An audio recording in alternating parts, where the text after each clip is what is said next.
Ladies and gentlemen, welcome back to the NoDQ review, episode 347. I am your moderator tonight, the Cleaver Colin Andrew, joined by an awesome panel. And we have a lot to talk about coming off of SummerSlam, the first two-night ever SummerSlam from Jersey. But with me tonight is the ORM Virtue, Jeff Meacham. Son is back. Noah Foster's back this week, and as always, Aaron Rift. How's everyone doing? Son, it's been a while. Yes, it has been a long time indeed. Hey everybody, Son Ghostraku, ready to go ahead and talk the fallout of WWE SummerSlam 2025. Was it the biggest SummerSlam? You're going to find out right now as we discuss. It's good to have you back. It's always good to hear that intro. You do it so well. And I don't really know much about Dragon Ball and this, that, and the other, but you nail it every time, and I love it. So it's good to have you here. I appreciate it. Mr. Foster, my fellow Ohio brother on the other side, how you doing, man? Hey, what's up, Colin? What's up, NoDQ fam and panel? Good to see you all once again. I can't follow that. People think I should be in radio. Why is this guy not on a radio station? So good to be back with all you once more. It was a wild weekend to say the least. I'm looking very forward to further discussion along with y'all as we did this weekend. So, as the OGB1 says, I'm ready to get this ball rolling, baby. All right. Well, thanks for being here again. I appreciate it.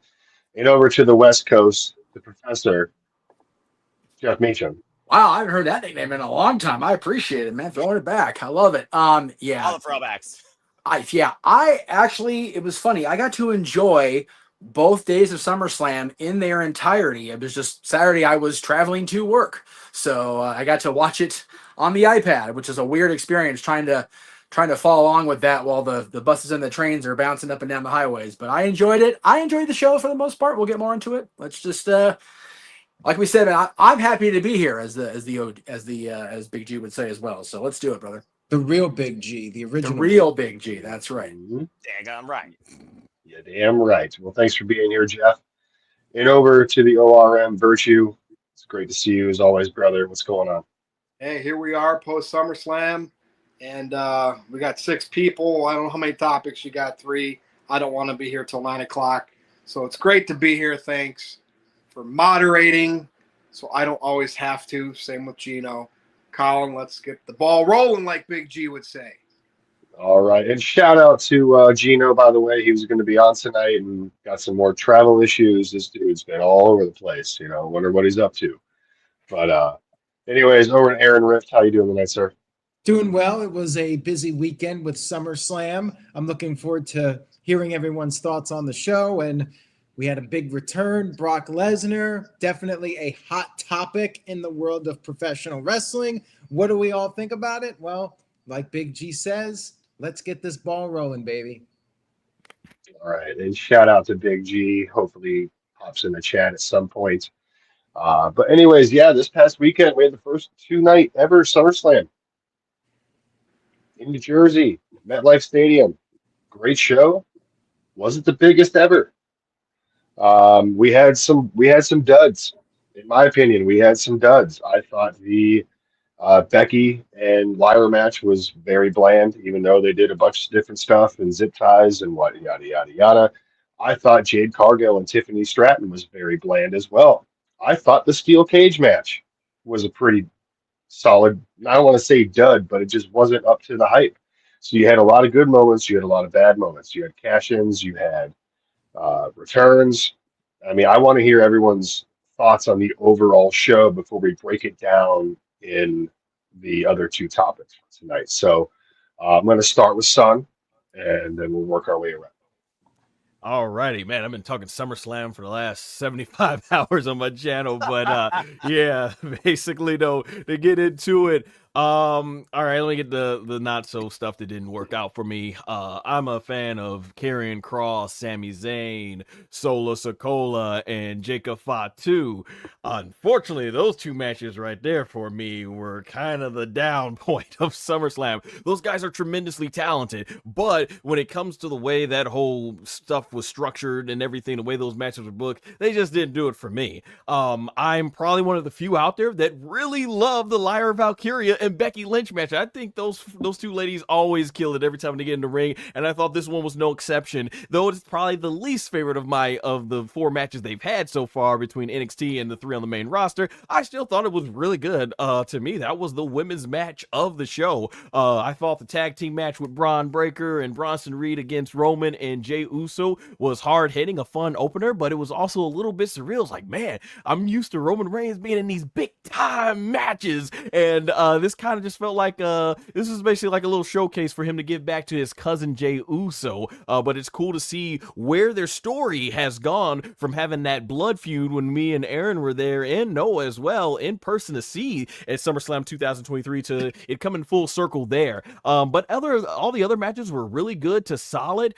Charlotte Flair, man, finally getting over now with this storyline with Alexa Bliss. So I always say a little bit of story goes a long way. Just a little change to her character is doing wonders. But the 2 matches, man, I feel overall SummerSlam was a B+ show with 2 A+ main events. CM Punk versus Gunther, incredible match, incredible storytelling. I love that match. It was phenomenal. And man, just look at CM Punk, the year he's had from SummerSlam 2024 to SummerSlam 2025. I thought he had the best match last year with Drew. He went on to have, I thought, the best feud of 2024 with Drew. And then in 2025, he main events WrestleMania finally, and he gets the win for the world title. Even though it was only like 5 minutes, I loved it. Got me out of my seat in my living room. I was like, CM Punk, CM Punk. Always been a CM Punk guy. So I'm glad we got that moment. And a lot of people saying it was predictable with Seth Rollins. And yeah, but honestly, I think predictability is not bad as long as it's executed well. And I thought they executed it well when it came to Seth Rollins cash in. And then when I'm thinking it couldn't get any better, John Cena and Cody Rhodes absolutely killed it in the main event. And I was waiting for the old Stone Cold storyline, but the swerve of that match was that there was no swerve. It was 2 guys going out there, 2 legends basically, putting on an absolute clinic for 35 to 40 minutes. The best John Cena match I think we've gotten since his Royal Rumble 2017 match against AJ Styles. And I like the Randy Orton and CM Punk matches that Cena had early this year. Phenomenal. And the big finish with Brock Lesnar, shocking surprise, but we'll talk more about that later. But don't let Brock Lesnar's return make you distracted from how good of a main event that was. I'm so glad that John Cena was able to dish out that big match John, one of those last big giant performances before he calls it a day. So overall, like I said, I think SummerSlam B+ show for me with some A+ main events.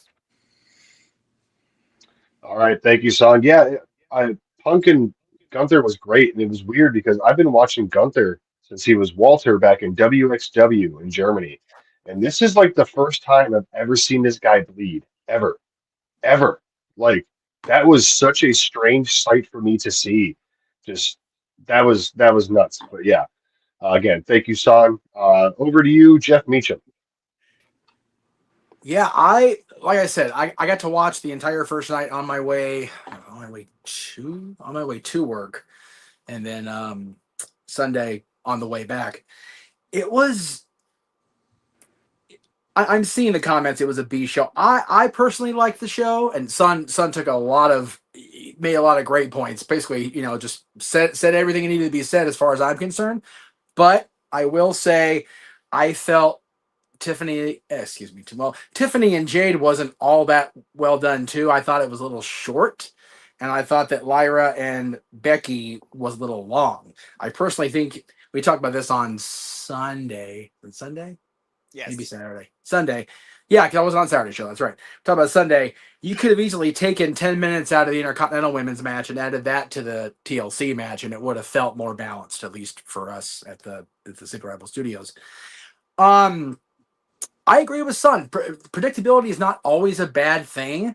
And those of us that were on the show here last week, I was saying I had to be part of this week's episode because I did want to talk about if in fact they were working us with Seth Rollins. And there's an opinion. Oh God, they took it too far to deceive, to have that ruse. I thought it was brilliant.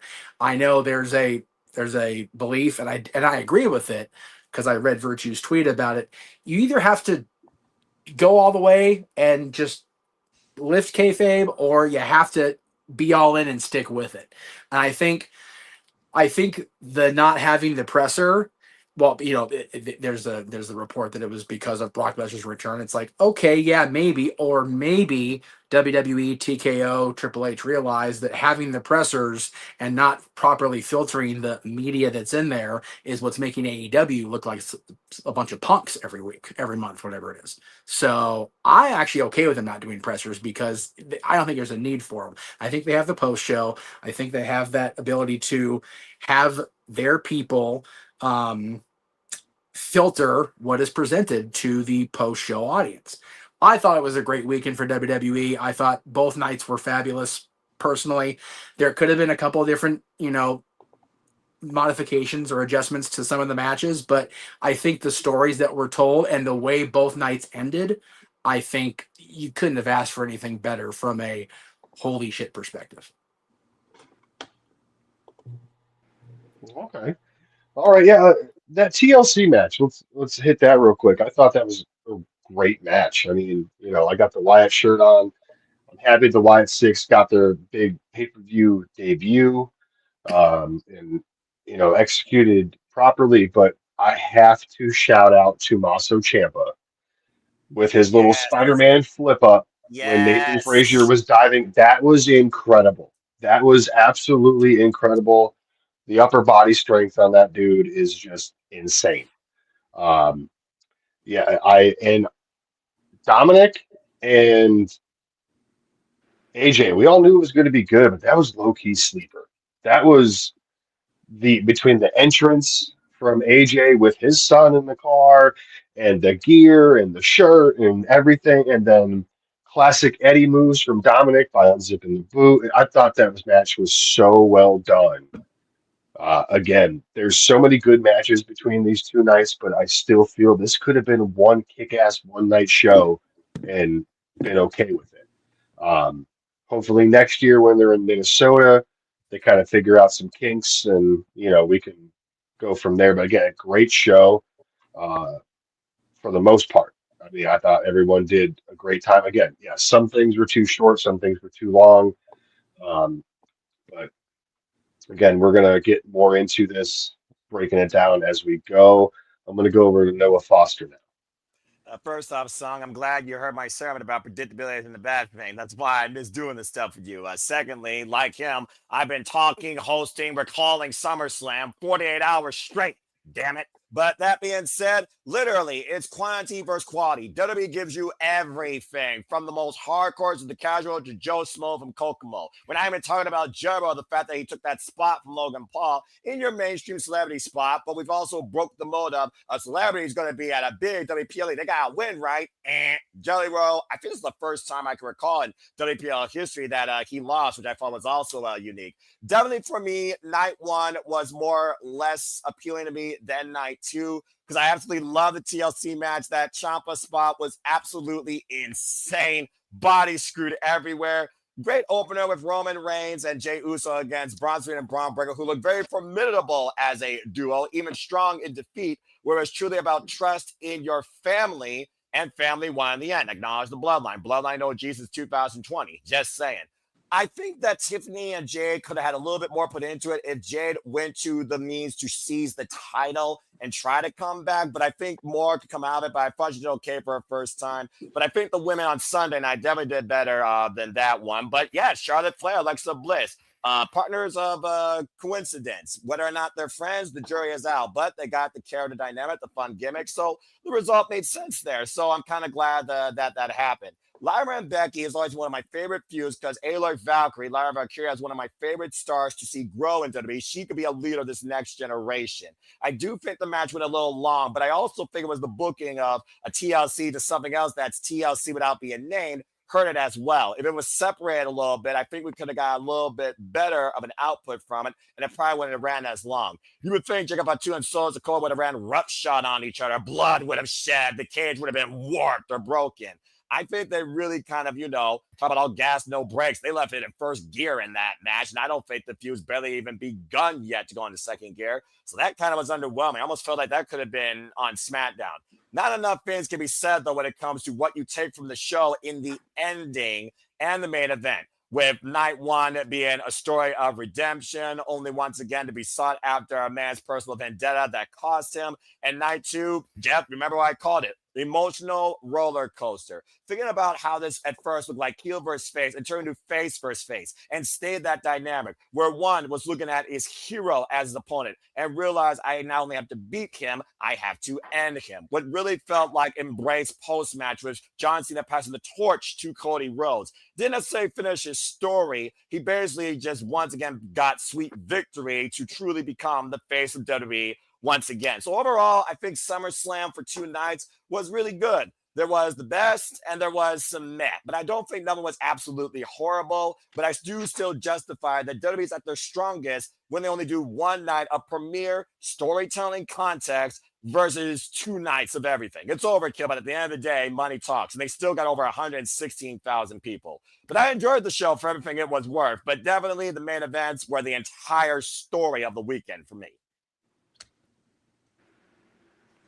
Oh, absolutely. I mean, it wrote itself there for sure, Noah. And I thought the night 2 opener was real fun. I thought Naomi's dad playing around on the guitar, I thought that was a really cool moment. You know, obviously, as soon as I saw that, I was like, man, she's not losing. But those 3 women tore it down. Real hot opening to night 2. So over to Virtue. All right. So let's do night 1 first. Roman Reigns is a greatness. Doesn't have to be in the main event. Sacrifices himself to make Jey Uso look like the stronger person on the team. You know, that's what it's all about. And it sucked that match was first. Roman Reigns should be in the main event every time. Like, you know, it's ridiculous. Triple H was not perfect. He couldn't navigate a proper Cena heel run.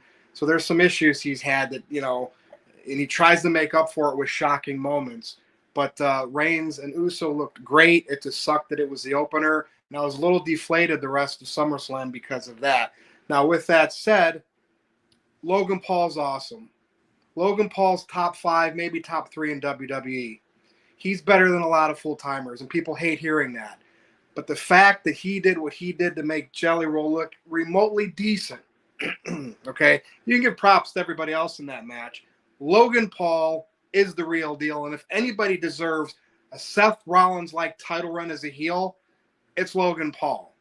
So I hope one day they plan on doing that, and if that pisses people off, even better. That's why they should do it.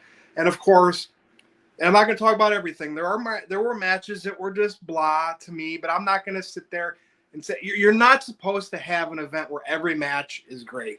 I don't know when this started. I don't know if this is a New Japan thing, a Ring of Honor thing, a PWG thing. PWG. People think that every match on the card has to be like this greatest match of all time. That's not how pay-per-views are supposed to be structured because it does take shine away from other matches. Yeah. Now, with that said, you shouldn't have stinkers, and I'm not going to point any things out that I don't like. But night 1, main event, Punk and Gunther was very good. Was it the best title match of all time? No. When I see wannabe journalists give strong opinions because they think they know wrestling, calling it like a bad match, and I think you know who I'm talking about.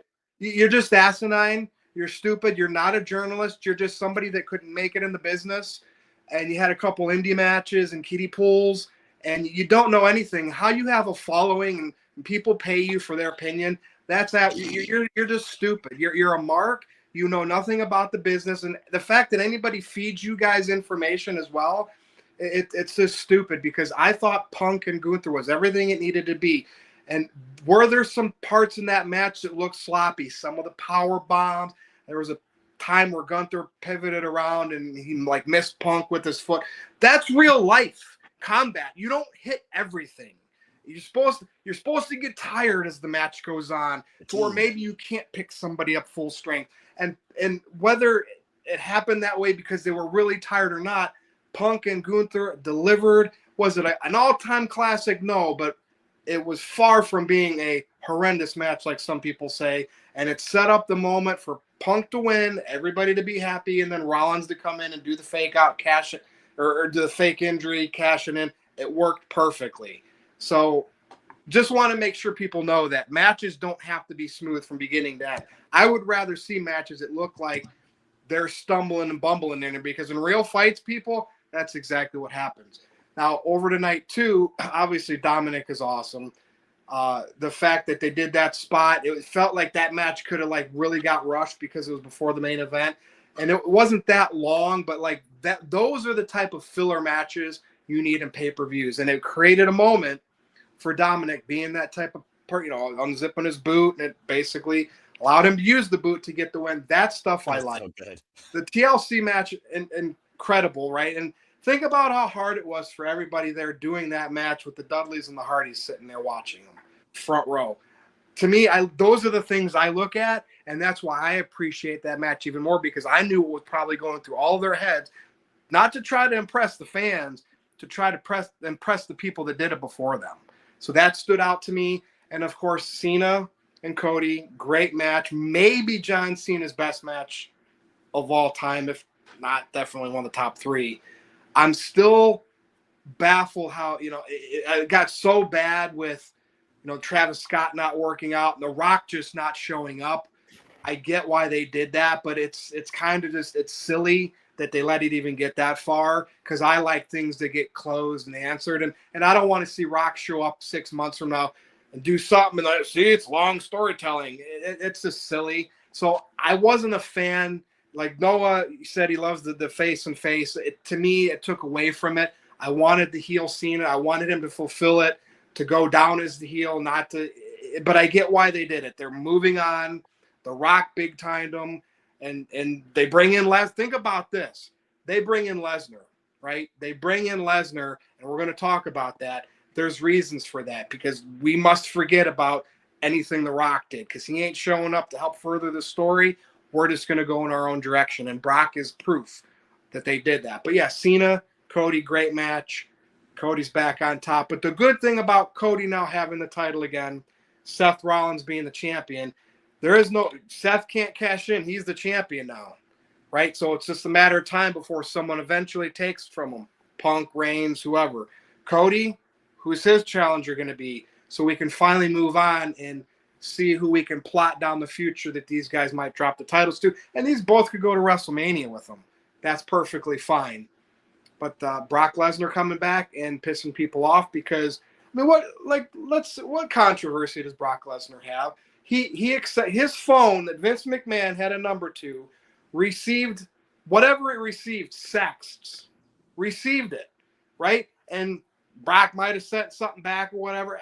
What illegal action did Brock Lesnar do? So all you snowflakes who sit there and try to, cancel Slim Jim, fuck you, you stupid fucking snowflake marks. You're stupid. I hope you all burn in hell. And it's not all the fans. It's those trolls. It's those 200 to 300 fans who each have 5 burners on Twitter that have the loudest voices. Fuck you. Brock Lesnar is back because it's best for business.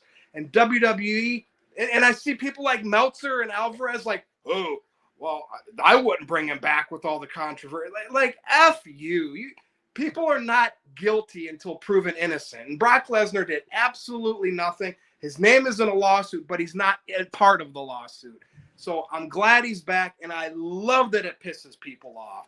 Like, to me, I was like, oh, man, Cody's the champion. Woo. Rollins cashed in. Man, Roman's part-time, going to make a movie, not even in a main event feud. What do I have? What does Virtue have? And out comes Brock Lesnar. And that's awesome. So we're going to talk about that later, but that's what I have to say. SummerSlam, I don't know, 8.5 out of 10. It wasn't perfect, but it was a damn good show. And not everything had to be perfect, as long as the overall thing made you feel like you got something. And I think between both nights, as long as it is doing 2 shows, back-to-back nights like this, I think we all feel like we got something from this weekend. Colin? Damn. Well, goddamn.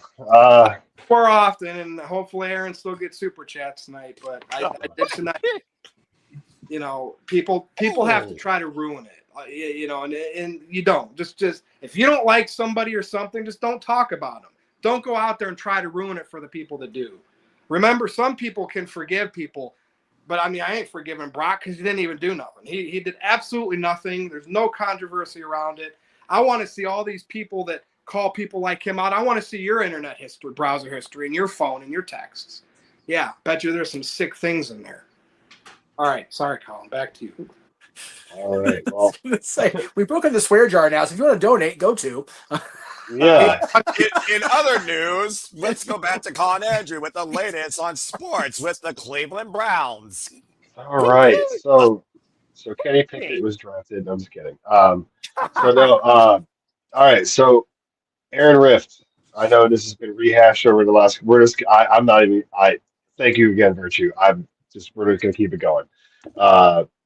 Aaron, I know that the last few nights you've just been talking about this is kind of rehashed, but any final thoughts and super chats, and we can.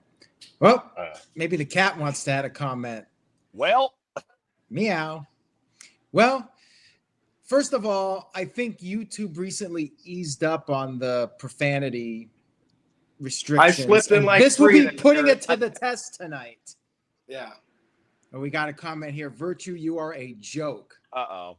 Capital J, capital O, capital K, capital E. And you Back up your words there, Bubba. You're gonna get banned.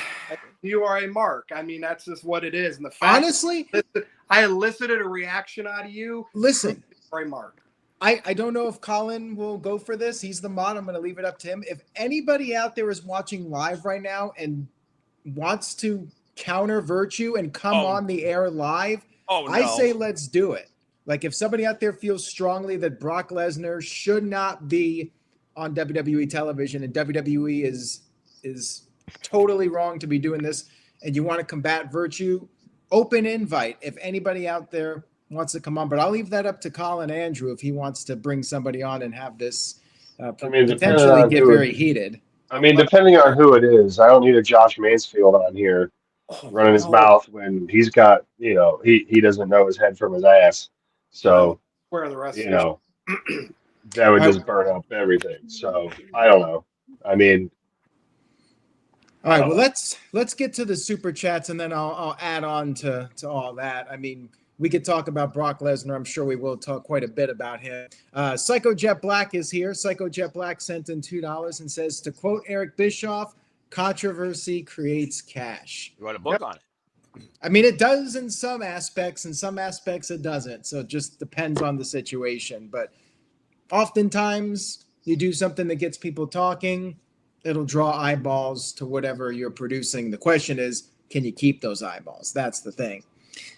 We got one here from Tom Huxley. So I'll touch on this right now. Now Royal Rumble Survivor Series, both 2 nights. And that's the rumor that coming off of the success of SummerSlam, that WWE is going to add more 2-night events in the future. I wasn't the biggest fan of SummerSlam becoming 2 nights. I didn't think that was necessary. But realistically, if they're going to do the Royal Rumble and they're going to do Survivor Series, you really got to do all the big shows. You might as well just do SummerSlam too while you're at it. I feel like Rumble, Survivor Series, and Money in the Bank, I'm all for those events being 2 nights because of the fact that you have the match for the men and then you have the match for the women. I don't like them being stacked one on top of another same night. I'd rather see those on different nights. I have no problem with 2 back-to-back 3-hour shows. Like, I prefer that over 1 5 or 6 hour show. If they want to do 2 nights and they can draw the crowds, then more power to them. Nobody has to watch them. Nobody has to buy tickets to these events. If WWE can get the money, if there's the demand for the product, it's all about supply and demand. If people will spend the money, then more power to WWE. I enjoyed SummerSlam as a 2-night event. There were a few filler matches that were somewhat lackluster, but I think both main events very much delivered. I had a few days to think about it, and I do think John Cena versus Cody Rhodes was Cena's second best match of his career. I would put it right next to the Money in the Bank from 2011. I mean, I thought John Cena put on one of the best performances of his entire career in that match. And at his age, very impressive. And then Brock Lesnar was no doubt a shocking moment. Will there be a lot of negative publicity for WWE so far? There are a lot of unhappy people. We've seen fans tagging Minute Maid and other sponsors trying to get Brock Lesnar's return canceled. Anything can happen. I mean, if a sponsor pulled out, then WWE might act, but we'll have to see what happens over the next couple of days. Psycho Jet Black sent in a $5 super chat. Thank you for that, Psycho. He says, Sun return to No DQ got a bigger pop than any Austin Theory segment ever. Also, do you prefer the original Big G or extra crispy Big G? Depends where he goes on vacation. Well, Big Comes G out here again, he's gonna get extra crispy for sure. It's hotter than shit out here right now. Yeah, Big G, I think he went to Disneyland or not Disneyland. Disney I think World. he went to Disney World for his honeymoon. And it was hot in Florida then, so He sure might have gone a extra little bit crispy. extra crispy Yeah. then. So I think he prefers Pennsylvania, where he can be original recipe. Imagine he does. Hey, Well, I will say, shout out to Austin Theory. I like him as a talent, but I do they too. just are not they're just not utilizing him, and I don't think that no DQ cash in, not no DQ. We're on no DQ, duh, but that cash in that he did with the for the U.S. title and actually going on saying that Roman Reigns is the reason with the bloodline. He didn't want to go in there and cash in the world title. That did him no favors, and him beating John Cena not in like a really big defining way didn't no favors as well. So hopefully he gets something moving forward though. I mean, again, Grayson Waller got more TV time than him. Did he just lose a match on Raw to Penta? Why Austin Theory wasn't in that spot? Who knows? By the way, I love those Penta Mortal Kombat memes they've been making over the last. Add him as a 24 hours. DLC character. Add him as a DLC character. Let him be found in the crits. All right, we got this guy Experience who sent in a $2 super chat, says they are overdoing the War Games matches. Take a break next year. What do you guys think? Thumbs up or thumbs down? Too many War Games matches. We don't need a men's and a women's of everything. I'm sorry. Yeah, Like if it's a War Games match and the feud is there for either gender, do it. But you don't have to throw together some random bullshit match because the men's got one, the women's got two too. Like that's where I'm at with that. Agreed. I don't mind them, but you do get to a point where how naturally can they keep making stories early in the year that's going to have a bunch of group of people getting together so that it feels better towards the end. I don't know how much longer they can keep doing that. That's ready for the women. Yeah, I said at this point, War Games for me, and I'm selfishly because I'm going to the Survivor Series, I would have Seth's team versus Punk's team at this point. And if the Bloodline happens to be one or two of the partners, okay. But I don't see the need to shoehorn them, like you said, Colin. Especially last year, the women's match was like, oh, so we have 10 women that happen to have a bitch with each other. Let's just throw them in the cage. No. Let's actually build the War Games like Dusty intended War Games to be. Yes, but also I feel we don't need to have a themed pay-per-view every 3 months. So save War Games Also for valid. when the match calls for it. Take Survivor Series back to that 4-on-4 traditional elimination. Take it back to its roots. There was nothing wrong with it. It wasn't broken, so why'd we fix it?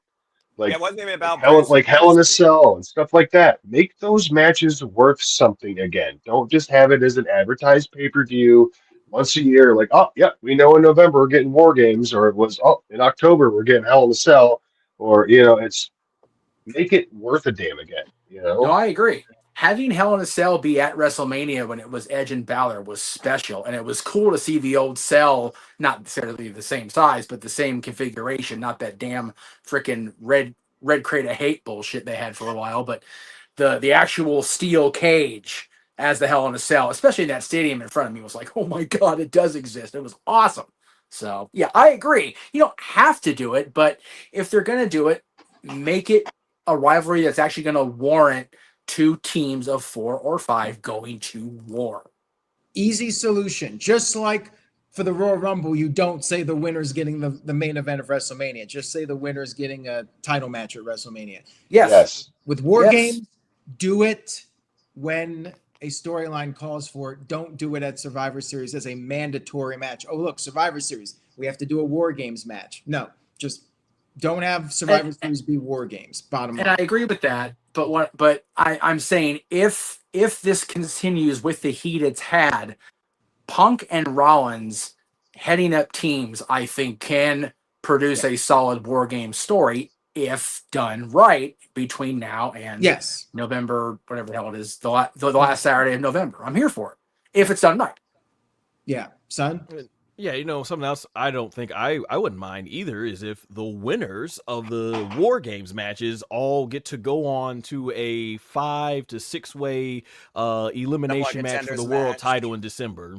Yes. Gauntlet match, elimination match. Just don't do like that scramble at Fatal 4-Way. Or don't make it seem so contrived to stick it to just the same show every year. Bring back some old names. What about Unforgiven? The acts that Seth Rollins has done are Unforgiven. What about Armageddon when all hell breaks loose and we truly are going to put our life on the line to finally put away this person that's prevented me from achieving the dream of being the champion? What about Judgment Day? We got an act called the Judgment Day. How about you actually bring forth a final judgment towards that freaking group's campaign or something different, something dynamic. Make it matter, not just a marketable ploy.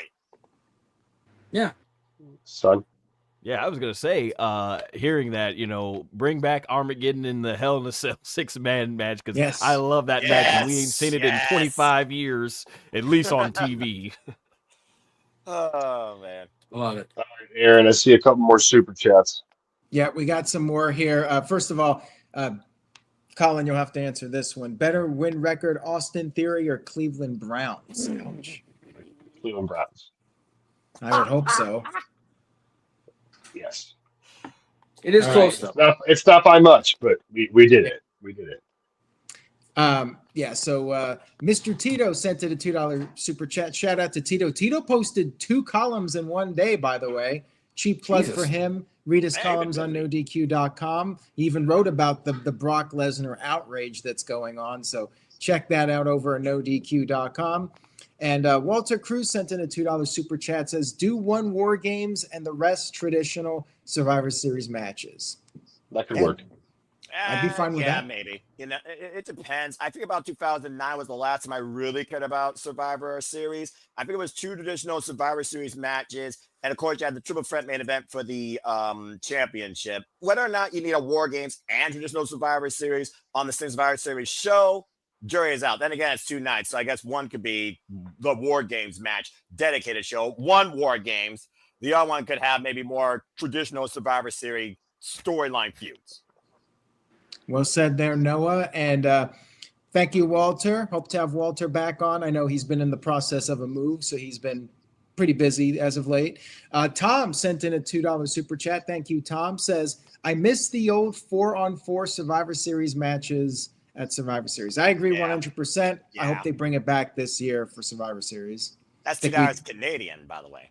Yes. I think we can all agree on that the 5-on-5 matches or even the 4-on-4 were fun matches and part of what made Survivor Series unique. See, Aaron, I think the way they laid it out when it was here in LA, when they had War Games the night before at NXT, and then Survivor Series was just a standalone show, they could incorporate the elimination matches back into Survivor Series and still let NXT have. I personally think NXT booked War Games better than the main roster has, other than when Sammy was on the Bloodline team and had that moment with Kevin. That was a solid moment inside the double cage. Other than that, I think in WWE, NXT's booked War Games better. So I'd be okay if they want to really continue to push NXT as a major commodity, have the War Games match be on their show. Fair enough. Yeah. Shout out to the Big G, the original Big G. Yeah. The OBG1 is here. Appreciate you, brother. We appreciate you, Big G, and shame on Grayson Waller for stealing your name. Mr. Tito sent in a $2 super chat. Thank you, Tito. Says, have Survivor Series matches determine the Royal Rumble order. I was always of that mindset. Like when they had the brand split, I know, no, LOL. But when they had the brand split, Raw versus SmackDown, the winning team should get number 30 in each Royal Rumble. Yeah, or you know, the winning team gets the number 26 to 30 or something like that, and then it's random. But yeah, so something's on the line. I think one of the things that people complain about the Survivor Series matches for is that they don't really have anything on the line. It's just who's the best team, you know? Yeah. But they can actually put something on the line for potential WrestleMania implications, and maybe then people would be more into the Survivor Series matches. But I always liked them. I always enjoyed the Survivor Series matches. And this is why the King and Queen of the Ring works so well every time for SummerSlam. Yes. Yep. Uh-oh. Psycho Jet Black sent in a $2 super chat. He says, how about Survivor Series Chamber of Horrors? Ban him immediately for that. That's terrible. Next. Ugh. Moving on. How about an exploding War Games match? I saw a picture over the weekend. I didn't realize Abdullah Butcher was still alive. I swear to God, he passed away. But there was a picture of him with fans at whatever it is, WrestleCon, whatever. He's still around. Yeah. Did not know. Anyway. Yeah, he's recently featured on episode of Dark Side of the Ring. Oh, that sounds about right. Yeah, so Jason M said he's not going to watch anything else until Brock Lesnar's gone again. Good. Hit the road, Jack. All right, well, sorry. Mark. Brock's back. So, Virtue, I got a question for you. Is there anything WWE would do that would make you just say, I'm done watching? Is there anything? Is there any line that they've done a lot of crap, through all the good stuff over the years, they've done a lot of crappy stuff, and I've never not wanted to completely watch. I mean, even if I'm not happy with the current main event scene, there's always something that pulls me in. And, right now, Brock Lesnar. Yeah, he's a creepy dude, and it's cool to like creepy dudes. Bring Matt Riddle back, too. Bring them all back. Anybody I mean, if you're making creepy dudes, bring them all back. Bring in Joey Ryan, too. Why not? Fuck. Alberto Del Rio. Yeah, because all these guys have been in prison. Virtue's Rage has officially been engaged. And now back to the Cleveland Con address. The review continues.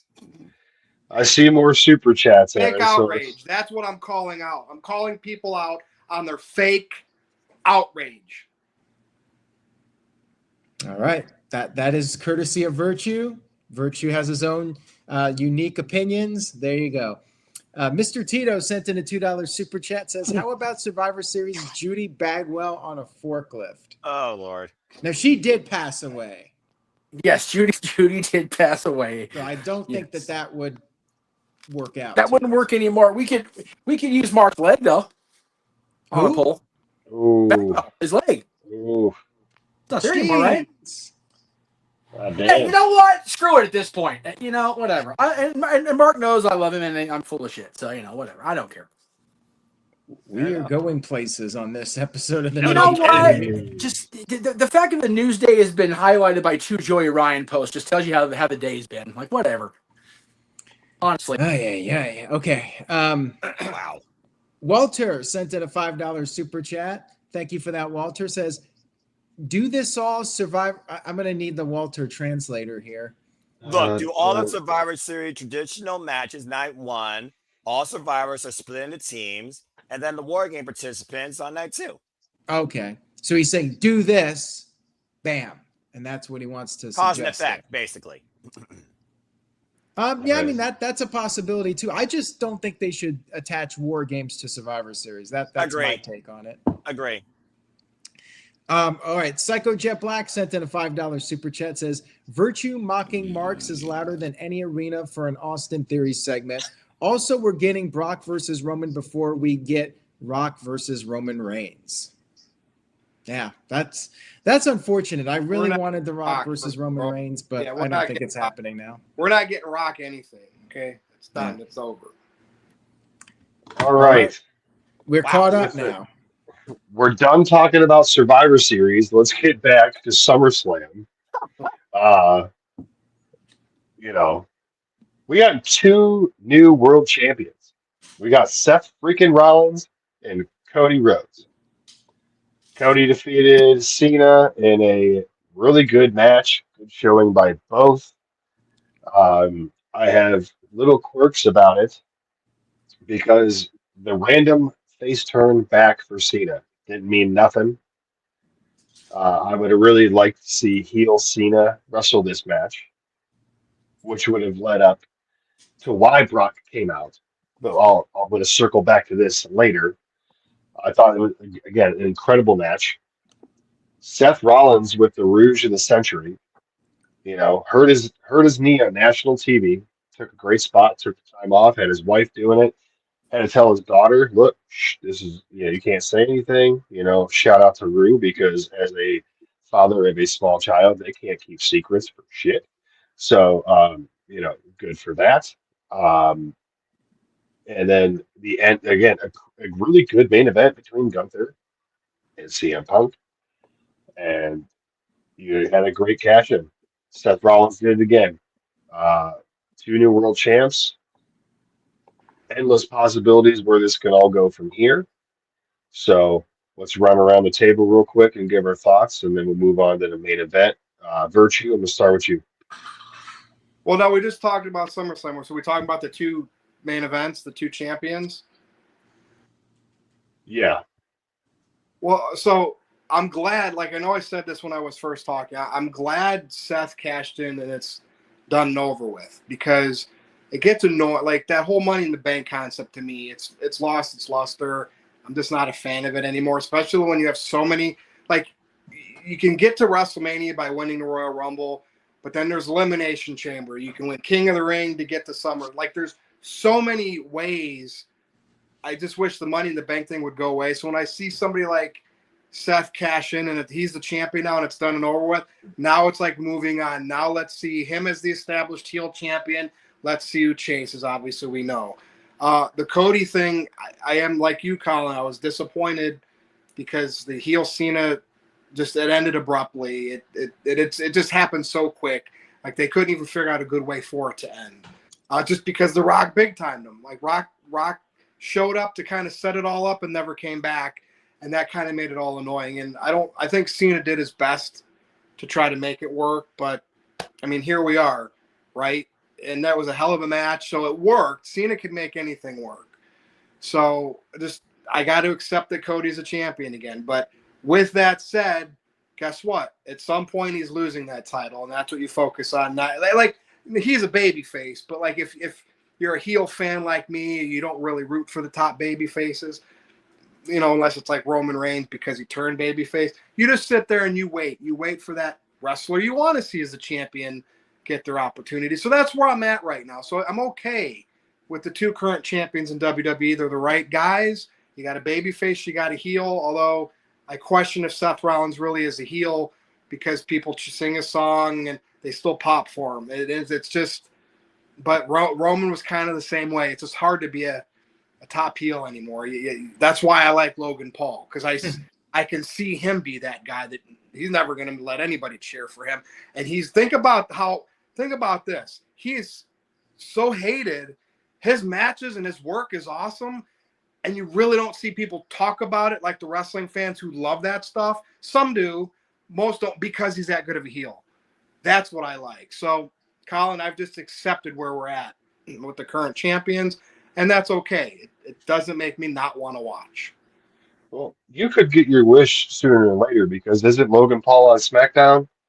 And isn't Cody on SmackDown? And isn't Cody the face? And they set Seth up with this group. That to me is going to be a long haul reign, maybe to like WrestleMania. And Cody, I don't think they're going to have him. Like, I would be shocked if he lost it relatively soon. So I feel like these are long haul championships to at least WrestleMania. I mean, one of them maybe Royal Rumble, someone loses it, or I don't know. But I've accepted it, and let's see where they go.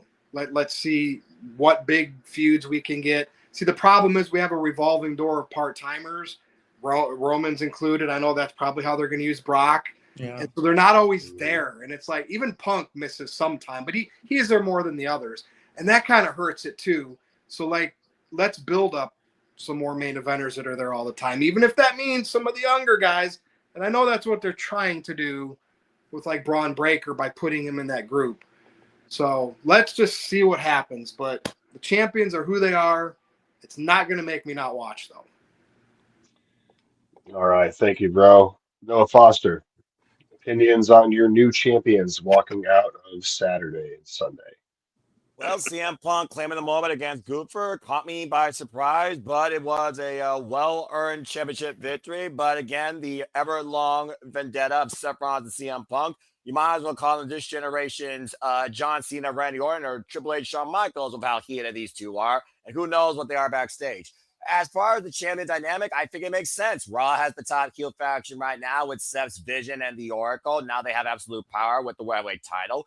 Cody Rhodes is ultimately the babyface, although I'm still a little bit disappointed we didn't get the Cody heel turn or John Cena pulling off a gotcha. But after what happened on Saturday, I kind of didn't expect either man to turn because you can't have two top heel champions in this company knowing what's ahead with Crown Jewel, for example.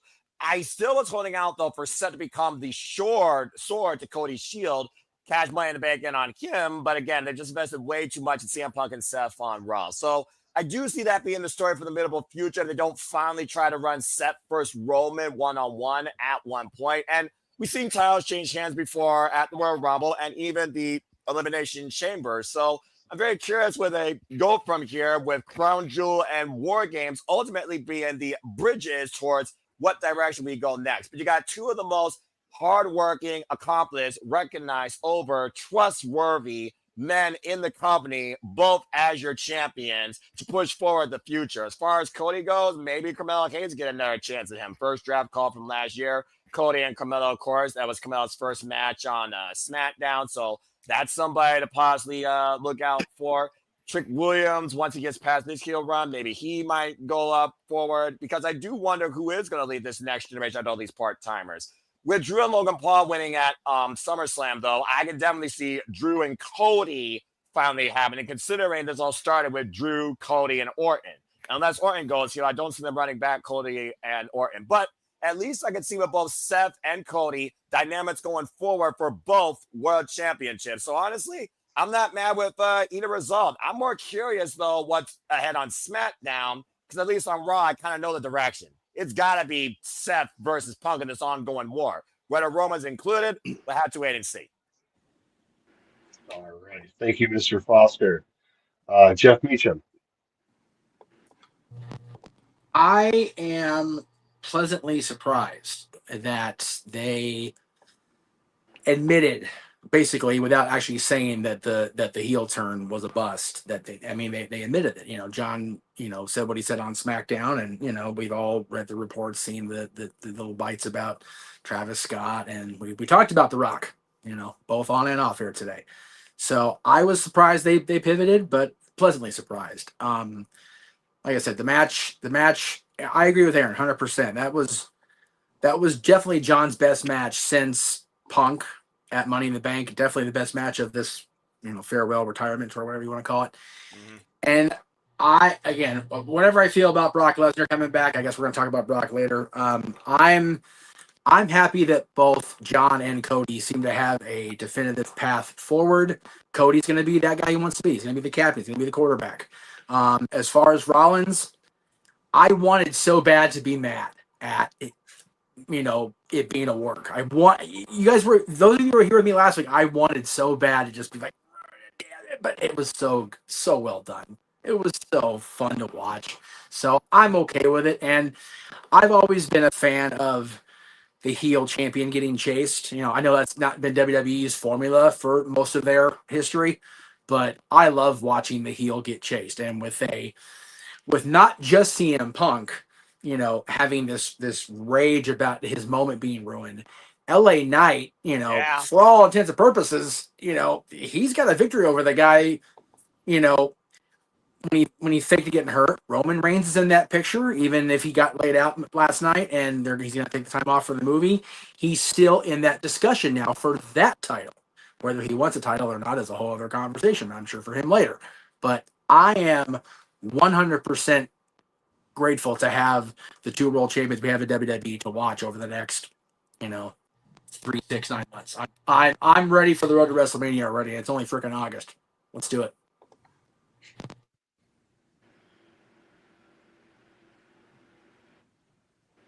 My man. Yeah, thanks, Jeff. Over to you, son. Well, first, gentlemen, let us take a moment to acknowledge for me, what was one of the best parts of John Cena's heel run, and that is the awesome championship introductions. Ladies and gentlemen, please welcome the greatest of all time, the never seen 17, gracing your city with his presence one final time, the last real champion, John Cena. Freaking epic. I'm going to miss the entrance. I'm going to miss the championship. Fantastic. They should hire you, son. Yeah, seriously. I may do Gunther, but you got John Cena down pat. Time for ring Appreciate it. announcer. We need to get that going. Yes. Appreciate it. But yeah, I'm gonna miss that in John Cena's heel turn. Yeah, it's not gonna go down as one of the greatest all-time heel turns like Hollywood Hogan, Tribal Chief Roman Reigns, but I don't think it's among the worst either. It's kind of right there in the middle. Shout out to our boy Steve-O. Like he said, there was some things where you could tell they just weren't committing with this heel run, but I am thankful that we got the heel run, and I think it's much better than John Cena doing the same old. So I'm glad they at least gave it a try, than for us to always wonder what if. That being said, as far as our new world champions go, Seth Rollins back to being world champion. I'm gonna be honest, I would finally like to see LA Knight get his moment as world champion, but as seen Monday night, clearly that is not in the plans, which is why I didn't get invested into the match. Yeah, I mean, Seth Rollins, he's a proven commodity when it comes to world champion. He's one of the most trusted guys you can have in that position. I'm assuming either CM Punk or Roman Reigns is going to take that title off from him. We're probably somewhere going to get to Seth Rollins and Roman Reigns, and they'll put that world title on Roman. So that's what I can see there. In terms of Cody Rhodes being the champion again, it's interesting because I wondered, what new stars are they going to build up to take him on? I think there is untapped potential when it comes to him versus Drew McIntyre. That's something we haven't seen yet. Of course, there's Randy Orton. They already started teasing that with Cody Rhodes. So yeah, I'm hoping that we just get some really good definitive storylines with Cody Rhodes in this title reign, and they probably are going to have him and CM Punk finally go at it. So I think, like Noah said, you've got two of the most trustworthy guys you can have in those world title as WWE focuses on what new talent to bring up and focus on eventually to dethrone them. So I'm looking forward to it. This as far as where we go. We know we're going to get some banger matches. We're going to have some good promos. So yeah, see where things go from here. There is one other name I just thought about, and I can't believe I almost forgot, but I was thinking about Kim and Cena and that little walk song. You know who I'm talking about. Yeah, I know what I mean? Jacob Fatu. I think Jacob Fatu could be very interesting pursuing the world championship if he finally puts Solo Sikoa behind him. But after SummerSlam, I can kind of see that still continuing. But just putting that out there. All right. Thank you, son. Thank you, Noah. Over to you, Aaron, for final thoughts, super chats before we move on to main event time. First of all, Tom sent in a $2 super chat. Thank you, Tom. Says Logan Paul versus Jelly Roll one-on-one. Jelly Roll gets the win. I mean, that's what I think is going to happen after SummerSlam. I expect Jelly Roll to come back and he'll get his payback on Logan Paul at some point. Maybe they'll do that at Survivor Series. And speaking of Survivor Series, could we see John Cena versus The Rock? I'll believe it when I see it, but that would be quite the match for John Cena's final match, although I think he's having his final match in December. I am curious as to what they're going to do for Cena with these last couple of matches. I do think that it's fine to have Cody as champion again. Yeah, they could have kept the title on John Cena a little bit longer, but they did what they did, and I thought the match was excellent. I'm happy with it. Seth Rollins being champion, I'm fine with that too. And after some thought, I feel like they're probably going to do CM Punk versus Seth Rollins at WrestleMania and Cody Rhodes versus Roman Reigns at WrestleMania as the main event, the third match, the rubber match between Reigns and Cody. That's my early prediction for WrestleMania right now.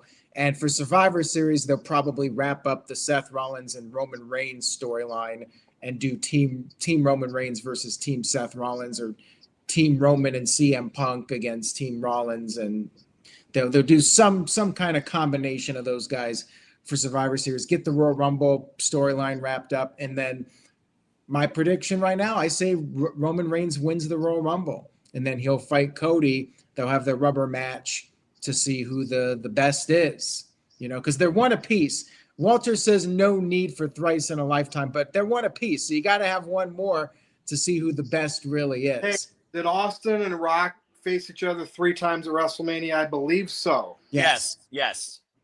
And Austin had beat him twice. Rock finally got his win on the 3rd match. But here it's one apiece. So it's like you don't even know who's going to win because they each won one. When somebody wins the first match and they do the second match, you tend to think that the guy who lost the first one's going to win the second one. So I like the fact that they do it the 3rd time, because it could go either way. Maybe Roman Reigns wins, maybe he doesn't because he's leaving again and he's not going to be around. But I say go for that, and that can be the main event of night 2, although maybe they'll give CM Punk the night 2 main event so we can say he main evented night 2. I don't know, but either way, I could see those being the 2 main events of WrestleMania. And for now, I say keep those titles on Seth Rollins and Cody until WrestleMania. Build them up as champions and start setting up matches for WrestleMania and get the ball rolling with that. But yeah, I'm happy with the results. I enjoyed both matches. People that criticize the Gunther match, that is surprising to me, because that match was about as old school Bret Hart as you can get. Thank you. The biggest critic of that match surprises me, because he seems to be a Bret Hart guy. I don't know if he's Aaron, soured on CM Punk. Let's be honest. He's there's an agenda. That match was bad no matter how good it was to them, because Punk is the guy that made Tony Khan and AEW look bad. And there's narratives. That's just how it is. And that see, Noah, I think I would be more into AEW if I could block out the people with the narratives of it. I just can't like that. And it's not fair to those wrestlers in that promotion and even Tony Khan. But that's part of the problem for me. You know what I mean? I never had this back in the day with WCW and ECW, even though I know there were probably fans that like ones over the other in WWF. But it's just, it just makes you not want to watch it because of those people that have the narratives. Anyway. Well, I can respect that. But again, as someone that looks at WAW, insert company here, I just don't even acknowledge that. You know me. I don't even have notifications or scroll. I just watch what I watch on a weekly basis. To me, Gunther and CM Punk was one of my favorite WWE matches this year, period. Oh, and just little trivia note, this guy that criticized the Punk match with Gunther, the first person he interviewed for his newsletter, do you know who it was? Anybody? I don't care. His name was Zoog's Rift. Just throwing that out there, a little trivia. Wow, a little first Figure 4 Weekly, he interviewed my dad. And he was also interviewed he was a guest on Jeff's show back in 2003. What happened, Jeff? I thought you guys were cool. Who, me and Alvarez? Yeah. Look, Brian has his opinions, and he's entitled to them, even if he's way off base. All right. Opinions are like assholes, Aaron. Everybody generally has them, and they almost always stink. Over the last year or two, Alvarez has really pushed back on a lot of Meltzer's opinions. Alvarez challenges a lot of AEW's booking decisions. And so to see him just come out and straight up hate that match, I was kind of taken aback based on the clips I've heard on the internet from Alvarez the past year or two, kind of challenging Meltzer. And I was just like, oh boy, here we go. I mean, sometimes right back into the fun. Sometimes you watch a match and you might not like it, and other people thought it was great. It does happen, and sometimes you just don't vibe with everybody else. I mean, it does happen to everybody. I heard the word atrocious or something. Like, you know what I mean? It's like people going on and not liking a video game on Metacritic, and instead of giving it a 5 out of 10 because they don't like it or it's not good to them, they give it a 0. Well, you know what I mean? It's not a zero. Yeah. They know it's not a zero. Yeah. Well, yeah, I mean, he probably should have just said it wasn't my cup of tea, but just to say it was a horrendous match, I don't Yeah. see how anybody could say that. said I mean, it. maybe he was just bored with it. I mean, I thought Bret Hart versus Shawn Michaels from WrestleMania 12 was kind of boring until the last 15 minutes, but I'm sure a lot of people would disagree with me on that one. And they have a right to. That's fine. Anyway. Alvarez did what he did, said what he said the way he said it, and we're all talking about him. The thing is, and this ties into Brock Lesnar, everybody will say a controversial opinion because they know if they say something that is controversial, whether it's something that's overly positive or overly negative, they know if they say something that is a strong opinion, they'll get the engagement, they'll get the clicks, Yep. they'll get the views, and I'm guilty of it. We're all guilty of it. And especially now on Twitter, people will say things and write things that will get the most amount of likes and clicks. Like Son's well, comment. there's a lot like me liking Brock Lesnar. I've always liked him. I got a track record of liking him. So like it's not like I'm going out of my way saying Right. I'm glad he's back, right? No. Now because Yeah. of the controversy, and I know certain people are getting pissed off, I can take a tangent off that, but like I still like Brock Lesnar. I don't have to fake that. You know what I mean? Right. Yeah. Right. Let me say this about the Brock Lesnar story. There's been a lot of unhappy people saying they're not watching WWE, and that's fine. If you're Yeah. not happy with it, then by all means, don't watch it. I think that some people have their selective outrage. They get mad about something, but then other things they tend to overlook. I've seen that a lot on social media, and it does seem like people, from my perspective on Twitter, people that are criticizing Brock Lesnar being back also happen to prefer AEW over WWE. It always comes back to the fandom. And I even said this before, if somebody like Brock Lesnar returns, it's going to be ammo for the people that don't like WWE. They're going to say, hey, I told you so. This is an evil company. But the fact is, if you have a problem with WWE and their morals, you should have stopped watching WWE a long time ago. You should have stopped watching in the 80s when Jimmy Snuka's girlfriend was killed and people were saying that Vince McMahon covered it up. Like, you shouldn't support Mike WWE Tyson. for that. You shouldn't support WWE for the steroid scandal or the Ring Boy scandal or Owen Hart dying or Katie Vick or any of these storylines. Vince using the N-word on television. Like, WWE is not the company you should be looking to for morals.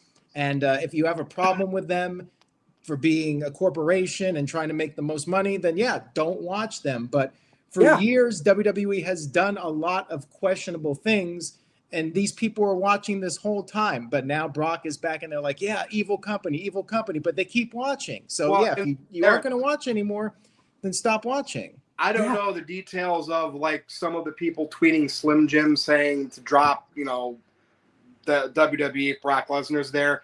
But I didn't because I don't care when I see this stuff. But one of those people that allegedly did that was also a person that hate tweeted Triple H and said, "I hope your pacemaker stops." It's like they're trolling. They like AEW, so they're gonna hate on everything WWE. That's the toxicity right there. That's why I act the way I do to those fans, not to regular fans. Nobody on this panel, fans that have good opinions that don't come at me attacking me this or that.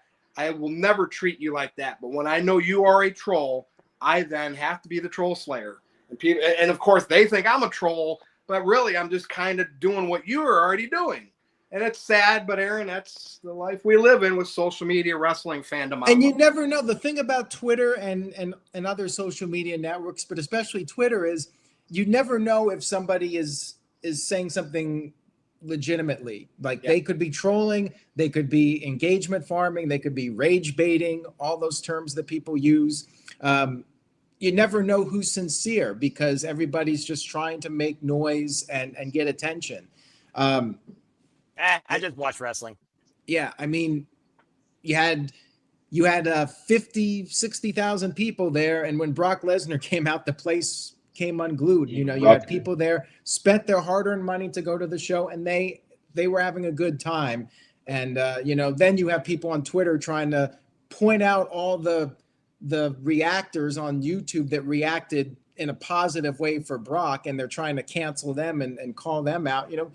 Most people, I think, they don't live on the internet. They go to the shows, they have their jobs, they have their families, they have their lives, and the lawsuit thing, it sucks that happened. And I mean, nobody's defending Vince's actions, but at the same time, Brock Lesnar, I mean, we don't know all the facts about that. And, there are the accusations, but like what you said, he hasn't been arrested of anything. He hasn't been sued. And clearly WWE's legal team signed off on him coming back, right? So if they think it's worth the risk, then more power to them. If it bites them in the ass, then that's on them. Yep. So All right, this is main event time. Yeah, so we kind of been in the main event. Went into it, so this is kinda your went main into event it. topic of the Well, evening. let me get to these super chats real quick, and then we'll add any further thoughts on all this. I don't know how this What happened to became a Jeff? thing now. Psycho Jet Black sent in a $2 super chat, says, here's my opinion. Superman 2025 was a great movie. Who saw it? I did. I don't watch it movies. wasn't bad. It was above average. It wasn't, but it was fun. Where did Jeff go? Oh, Yeah. there he is. Hi, yeah. I saw it. I liked it. Mr. Tito sent in a $2 super chat. Here's my opinion. The Naked Gun was a great movie. I gotta see that still. I haven't seen that yet, but I'm sure it will be. The originals were great, but I'm gonna Yes. give Liam Neeson a chance. Yeah, exactly. All right, let's see here. Psycho Jet Black said, here's my opinion. Austin Theory is boring. You don't say. It's worth $2. I did not know that was his opinion. Wow. Thank you for that, Psycho Jet Black. Psycho Jet Black sent in another $2 super chat. Says, here's my opinion. King of the Hill revival is good. They Anybody see revived it? it? I haven't seen I it gotta yet. check it out. But I love King of the Hill. I'll tell you what. That was like, whoa. Ooh. Yeah. All right. And No, I'll this tell guy you something. Hey, experience- Brock Lesnar came back and they had Hank Hill on the screen. Yeah, woo! I would have cracked up. This guy Experience sent in a $2 super chat. Says, Aaron, please give me my flowers for predicting Brock Lesnar. Did he predict Brock Lesnar? I don't even I remember. believe he If did. I remember then- listening. Yeah. Okay, well then shout out to this guy for predicting Brock Lesnar. I don't even This remember guy. anybody saying they thought Brock Lesnar was coming back. Yeah, But I was like, oh, he's not gonna show up till he is on a Vince McMahon pay-per-view. Like, that's the point I was at. yeah, and I really thought they were going to wait until the legal case was wrapped up. But again, the WWE legal team, they were the ones that signed off on it, and they must have figured that there's not going to be too much backlash. Their attitude is, you're going to have your people that are mad, of course, but at the end of the day, if they don't lose sponsors over it, then it's just going to be business as usual, and they'll wait until it blows over. They're going to have a cup of haters, and then it'll be haters. okay. That's Mr. Tito sent in a $2 super chat. Says, oh boy, tell us more about the anti-Brock fans virtue. Oh, all right. I'm a mute. I mean, there's just not much to say. It's just the vocal minority with, 1 times 5 to 6 burner accounts. It's just what it is, and you just deal with it. And eventually they get snuffed out, right? We're going to talk about it. Let's move into the main event, right? Ready? All right.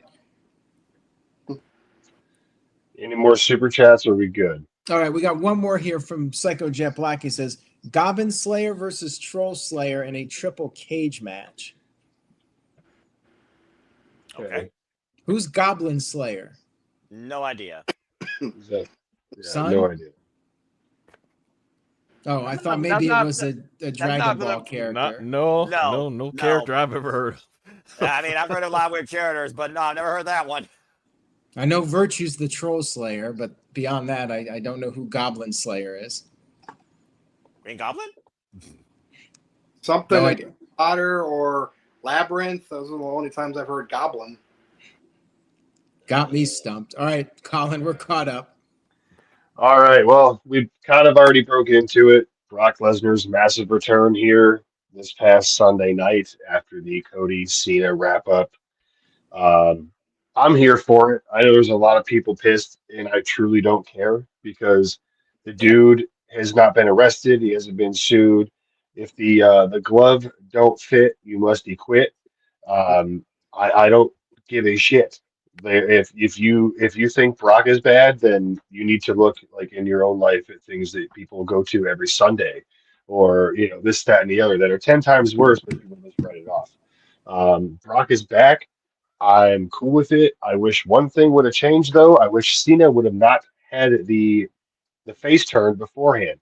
I wish that Cody would have beat him as a heel, and then after Cody, gives him his flowers, and Cena takes the bait, and is this, that, and the other. And this is when Brock comes down and takes him out, and then does the hand gesture. Remember when The Rock and Cena had their thing, and he slit the throat?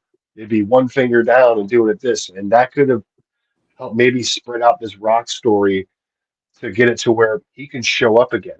You have Brock brought in by The Rock to take out Cena, who can't do it the way that Rocky wanted him to, or this, that, and the other. I think something like that would have been really cool. Again, I'm glad the guy's back. He's been gone a long time. He looks ridiculous, like in a good way. He's just so big. Like, I don't understand how you get so big. And then every time you see him, he's bigger. And the cowboy hat and the longer hair, even, it's just, the dude's just a damn animal. I'm so excited to see where this goes. So I know we've been talking about it for a little bit now, but just overall reactions to this, because no one was expecting this apparently except for this guy. But yeah, I mean, again, Virtue said he didn't see this coming unless it was going to be on a Vinnie Mac promotion again, or So, um, Jeff, I'm going to start with you.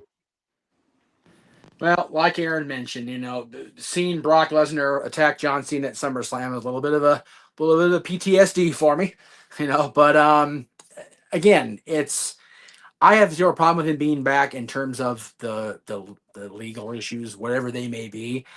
I'm just not a fan of Brock being back against John just because of personal reasons, But the guy draws money, the guy's business. I can't argue with the interest that Brock Lesnar brings to a WWE production. The world is talking about him right now, good, bad, whatever. And to the point it was made earlier. I forget who started that, making the point about it, but WWE in its current corporate form, TKO, whatever you want to classify it as, they would not have had Brock Lesnar come back if he wasn't cleared by their legal team. And that's just the long and short of it. Yep. If he's in any way attached to the fallout from the civil suit that's still under investigation or underway or whatever, however, I don't know what the legal phrasing is. If he was going to be implicated in that in any further capacity, you would not have seen his face on Sunday. It would not have happened. So get past that. Me get past my own personal bullshit with Brock. I think he belongs on a John Cena farewell tour. John himself has said that Brock was one of his biggest rivals, one of the perennial opponents. So if you're going to have a goodbye for John Cena, you got to have Brock Lesnar in there. You got to have Randy Orton, who we already had. You got to have Punk, who we already had. Anybody else that would be on that, greatest hits tour is either retired or already passed away. So it's like, okay, we'll make sure we get Brock in there. And then the person who defeats John or John faces at the end should be somebody that's going to benefit from getting that farewell rub. Right now, Brock Lesnar's the guy, and I'm okay with him being back based on that. My own personal crap is that. It's my own personal crap. So I'll just get over it, suck it up, and be a fan and stop bitching about it. All right, thank you, Jeff. Yeah, I mean, again, like, you think about it, the AA was originally the FU, which came from them going at it 23 years ago, whatever, 2003. something Yep. like that. So, Yep. it's part of the Cena character to Yes. run it back one more time with Brock, but just never in a million years that again I thought this would happen. But and like you said, if he was any type of a threat to anything with this whole legal thing, especially after the merger with TKO, they Right. wouldn't have brought it back. No.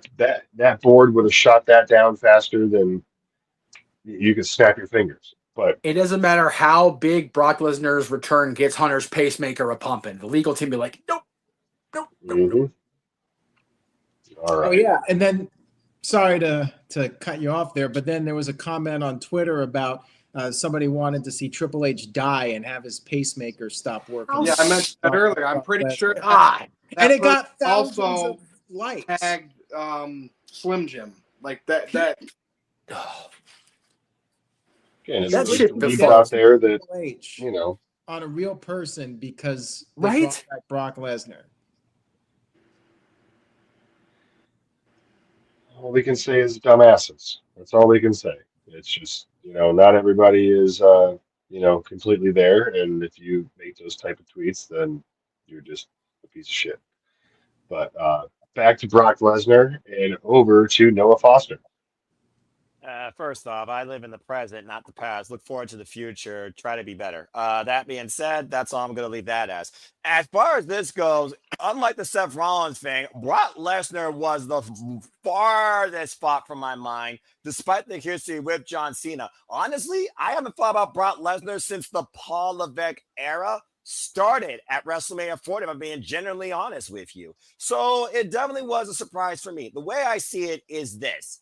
Brock and Cena is one of the most notorious, even though it's PTSD for Jeff, notorious feuds that links John Cena's career, and John Cena and Brock go all the way back to OVW. So if nothing else, I could see this simply being a one-off. I honestly could not see another reason why Brock would come back, especially after the pass the torch respect that he gave. Aaron, you and I were there live at SummerSlam 2023. Yeah. When Brock and Cody fought, and Brock showed Cody's hand, and Brazen was like, all right, kid, you proved something to me. So I can keep it as simple as possible. You know me, Colin. Brock and Cena is a one-time, maybe last time for the lifetime moment that I think the WWE and John Cena may have wanted. Beyond that, I'm not a lawyer. I'm not going to condone any wrong actions of humanity, but there have been so much sin and wrongness in this world. One man's actions that you don't even know should not dictate your entire belief on unforgiveness or damnation. So again, be better and don't think you're correct just because you speak for the internet. Well said, Noah. Thank you very much. Over to you, Son. All right. So, as far as I'm concerned with WWE as a company, the executives there are grown men and grown women who make their own grown men and grown women decisions to do what they feel is best for their own business. So they're going to do what they're going to do, and whatever comes of that is going to happen because of that. So that ain't going to be my business. That being said, you got to do believe that WWE's legal team, they said this is like 1 month, I think. So obviously, I imagine, yeah, they would have done as much deep digging and investigating as they could do possible to see if bringing Brock Lesnar would be something that would destroy the company or not. So I'm gonna, like I said, let them be grown men and grown women who make their decisions, and they did that thing right there. That being said, for me as a fan, I will say Brock Lesnar got a huge reaction for me, because when I was sitting there watching and I heard the theme song, dun, dun, dun, dun, like, oh, I'm shocked, because I thought they were gonna wait to this whole Janelle Grant and Vince McMahon lawsuit. We were gonna wait to see what the results was at before bringing Brock Lesnar back. So I totally did not expect to see Brock Lesnar at all, but there he is walking down. I'll give it to Brock Lesnar at 48 years old, massive athlete, to still be able to move at that age, still in great shape to do that. Like when he came in and went right under the ring and quickly dodged John Cena's clothesline and then went ahead and got him up for the F5. Like, wow, Brock Lesnar, in terms of what he has contributed to professional wrestling, he is one of the all-time greats from a professional wrestling standpoint. Very few have there been a guy that size been able to still move as good as he does. As far as where we're going here in the future, Brock Lesnar versus Roman, I don't want to see another Brock Lesnar versus Roman Reigns match. Roman Reigns. SummerSlam 2026 in Minneapolis. Yeah, I thought Brock and Roman's first match and their last match was the best of their 7 matches, and I'm good. But Roman Reigns getting out, I'm still got Roman Reigns on my mind, obviously, yeah. But Brock Lesnar and John Cena just shows you how much Roman Reigns and Brock Lesnar were so fused together for so many of these years.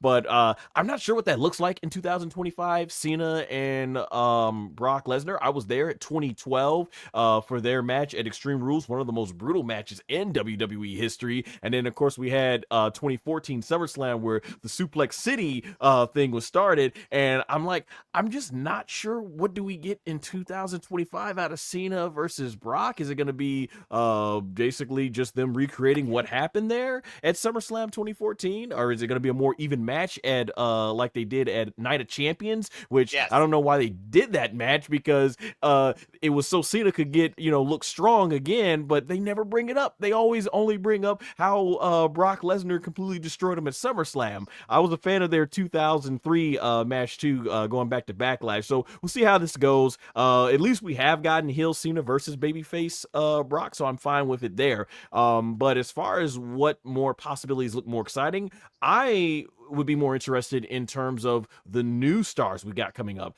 Since the last time, Noah, Aaron, and we were all there, SummerSlam 2023. Since that time, in the last 2 years, we've got Jacob Fatu. We've got the Ring General Gunther. We've got some new powerhouses that have been brought up, and you put them against Brock Lesnar. It's like, okay, Braun Breaker, like, where does this go? So I'm more interested as far as like the new stars who are coming up, and seeing where they would go in terms of Brock Lesnar. So we'll see where things go from there. And I will also say, as far as John Cena's as his retirement tour starts to wrap up here, I'm wondering if his match with Brock Lesnar will be the last time, as far as like having older opponents take him on. They might do AJ Styles, but I would love to see John Cena get in the ring with some of the newer stars we haven't seen yet before things wrap up in the next 4 months. And that's what I feel as far as this whole situation goes. All right, thank you, Son. Jeff, real quick. Yeah, it's real quick. Son, you said Brock was 48? Yes. Yeah, when I looked it up, 48 years old. He's almost 50, Okay. and he looks tremendous and still moves tremendous at his age. No, he does. I just saw a post today when we were going to go to the show about random obscure facts that both Bobby Lashley and Bob Backlund won the WWE Championship at 45. Bobby Lashley looked a hell of a lot different than Bob Backlund did at 45, I'll tell you what. So Brock at 48 being a top star or a champion is not out of the realm of possibility. He is a beast, and he's called that for a reason. Yeah, that's fair. That's absolutely fair. Yeah, and again, who really knows what his contract's looking like? Is he just here to work Cena and then he's gone again? Again, we don't know, but I'm excited to see this, go one more time. And if Cena is on his retirement run, and next summer in Minneapolis is SummerSlam, could we get a 2026 farewell run from Lesnar and have his last match be in his hometown, night 2 of SummerSlam? You know what I mean? There's that option as well. We could see where this goes, but again, we don't know what the contract's looking like. So thank you, gentlemen. I'm going to shoot it over to Virtue. I mean, we know what I think about the situation. I'm glad he's back. I mean, even at the expense of heel Cena abruptly ending and the whole plot with The Rock not properly being explained or done, Lesnar's the music that hits that makes you forget about that and move on, and here we are. Now, the one thing I'm slightly excited for, by knowing Brock is back, to probably do one more match with Cena. Cena mixed it up with Orton, right, already. Now Brock is back. It gives me just that one little inkling before the end of the year. And it could be like something like in a match Cena's having, maybe against Brock. We hear one more guy's music come out just for one more move, not a match. One more Batista bomb. Could we get one more Batista bomb during Cena's last run, and Cena will have had all 4 of the class of, I know, you have other people with Shelton Benjamin and stuff, but I'm talking about the core main eventers from the class of OVW of 2002. This gives me hope. We can hear Batista's music by Saliva one more time, one more Batista bomb. So Cena got to interact with all of them on his farewell tour. Oh, so, that would be That'd be dope. Brock That'd being, be I real like dope. that. I like Brock, that. despite all of his controversy, gives me that hope. And I know Batista's changed his look. He's leaned out. He's, full-on actor. But come on, one more appearance to come in, pop the crowd with his music, because WWE loves to do that. I think that some phone calls have been made and possibilities are there. All I need to see it and hear it one more time. I don't know how would he help Cena? Would he Batista bomb Lesnar? I don't know, but just one more time. That's what Brock Lesnar coming back now gives me hope for. So Cena's whole last year can at least have some interactions through the whole class that he came up with, which will never be touched in wrestling. 4 main eventers that came out of one group, one school like that, it'll never be touched again. And I think that would be great for Cena, for one more one more pop, right? We all love when Punk came back, when Lesnar's music hits. We live for that stuff, right? So Lesnar gives me hope that we could get another surprise to, or maybe somebody I'm not thinking of too, but I'm all for it. Like, I don't need to explain anymore with Brock being back. You know where I stand. Dude, I love that idea, having Batista come back. One more Batista bomb. Just hear that titty, and just like, dude, Having the machine gun entrance with the pyro one more time. Like, that would be, that'd be hug, so dope. hug, yeah. Yep, I think that'd be. I mean, again, you got if you got Orton there, I mean, you got half of Evolution. So Evolution. Evolution. Gives me hope. So, no, I love that. Oh, dog, I didn't even think about that. That is so dope. That is so dope. But again, thank you guys. I'm gonna shoot it over to Aaron for his final thoughts and final super chats before we can go around the horn and get on out of here. All right, we got a couple here from Shanti. What you gonna do when the Shanti runs wild on you? Brother. Sent in $5. Thank you, Shanti. Says, who's more over, WWE Big G or NoDQ Big E? Who's NoDQ Big E? Do we have a Big E? I didn't realize we did. Wait, are G and E next to the keyboard? No, they're not. I don't know what to say towards that. Yeah, I'm confused by that one. I mean, obviously, I'm gonna quote out that's a typo and say NoDQ Big G. If that's the case, I would say NoDQ Big G. By a country mile, yeah. And I don't know much G about off Psycho the trust. Clown, but for me, I pick Psycho Jet Black, obviously, because of the super chats. So thank you, Psycho Jet Black. If Psycho Clown ever super chatted, then I may have to change my mind. All right. Shanti sent in another $5 super chat, says, I watched the SummerSlam on demand. Did they omit all video packages before any of the matches? They had video packages. Yeah, they had them. I think the way it works is that if you have the full premium account, you just see the video packages. If you have the lower tier, then you get actual commercials instead of video packages. Correct. You do. Yep, that's the way that goes. Yep, I'm premium. I get the video packages. So Yep. Same.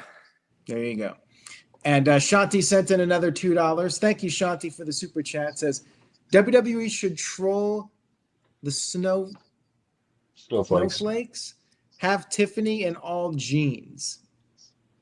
Sure. I'm confused by that one too.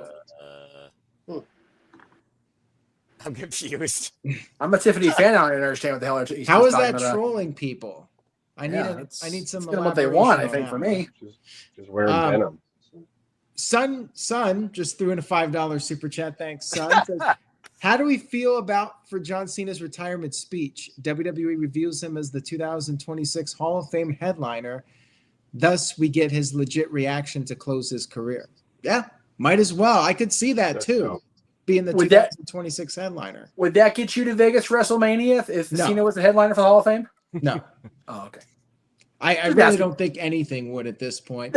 Vegas is, yeah, that's valid. That's okay. If Penn and Teller are running a show, I might go. Here's the thing, though, Jeff. I have no interest in going to the stadium for WrestleMania. No, I feel that. I've done the stadium shows. I did the Royal Rumble this year. I would, if I went to Las Vegas, I'd like to do the smaller shows and I then agree. watch WrestleMania at a hotel. Dad and I did SummerSlam when it was Roman and Cena when Brock came back the last time and again attacked John Cena. No more SummerSlam John Cena Brock Lesnar things. Can we not? Thanks. Just stop that shit.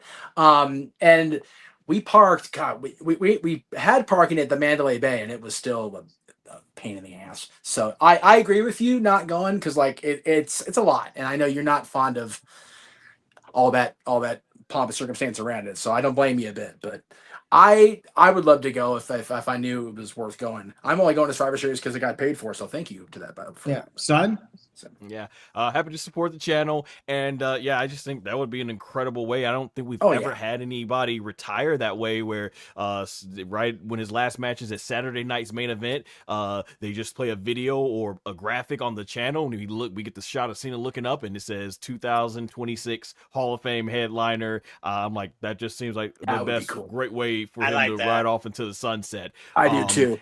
And I would wonder if everybody thinks there's so many people you could have him be inducted into the Hall of Fame by, but I'm guessing maybe having Stephanie McMahon be the one to do the Hall of Fame induction speech for Cena, because it was her hearing Cena do the freestyle and saying, "Hey, can you do that on TV?" And the rest is history. We have no John Cena if it wasn't for Stephanie McMahon. Yeah, I think that's justified at this point.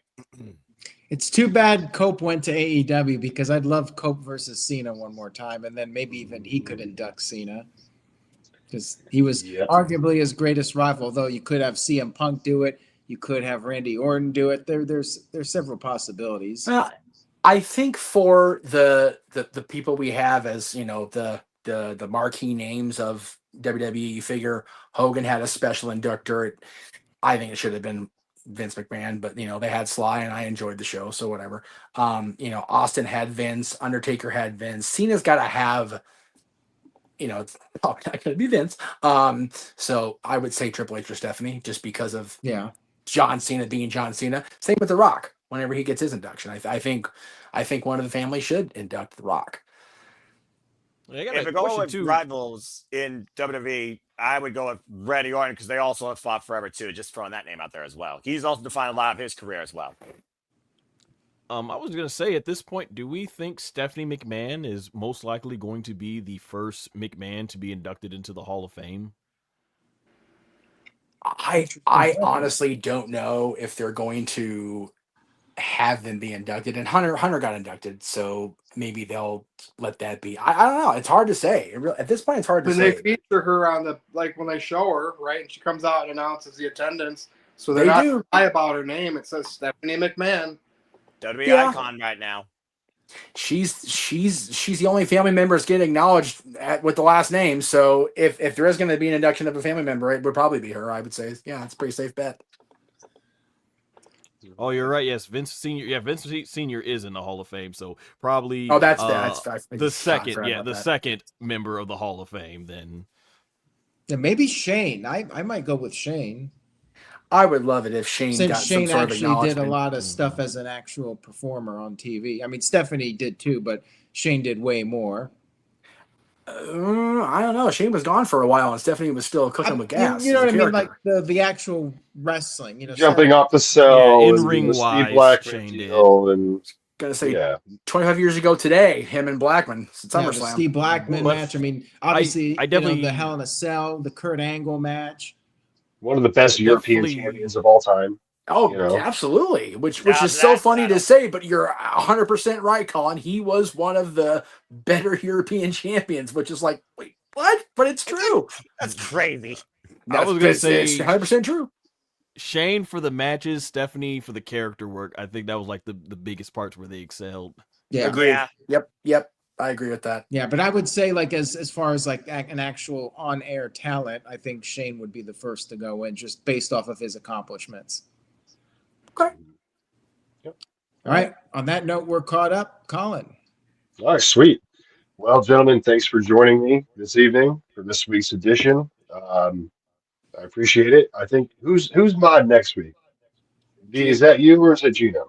Dino. All right, cool. Well, tune in next week for 348. Papa Gino's going to be back running the show. Let's go around and do our plugs. I will start with Misha. Well, as always, you can find me across the social medias at _Jeff Meacham on Twitter and on Instagram, or sorry, X, what the hell ever. Facebook at Jeff Meacham, and YouTube also at Jeff Meacham, coming up on January 4th. Yeah, just there's I got some cool stuff coming up that's going to be new content starting on January 4th. All new shows, all new content. I'm not just going to be doing wrestling either. Is the thing playing? Because I can't see it, Aaron. Sorry. No, give me the okay. cue. Cue. There we go. I was supposed to be talking over this. That way it could play while I was giving my spiel. But yeah, you can find me on the socials. Like I said, _Jeff Meacham. And yeah, that's going to be the content coming up starting next year. Not just wrestling stuff. I'm going to be trying to broaden my horizons, as I've been encouraged to do. So we'll see how it goes. But I'm looking forward to having new content coming up. Sorry, Jeff. I thought when the video plays, the audio goes mute for everybody. It generally does, but I purposely did it with no audio. Oh, I didn't know that if you had no audio, it keeps everybody's mics on. Aaron has learned something about StreamYard again today. I did learn something new today. You did learn something new today, and that's you should do that every day. So there you go, Aaron. There was your new thing for the day. You learned that today.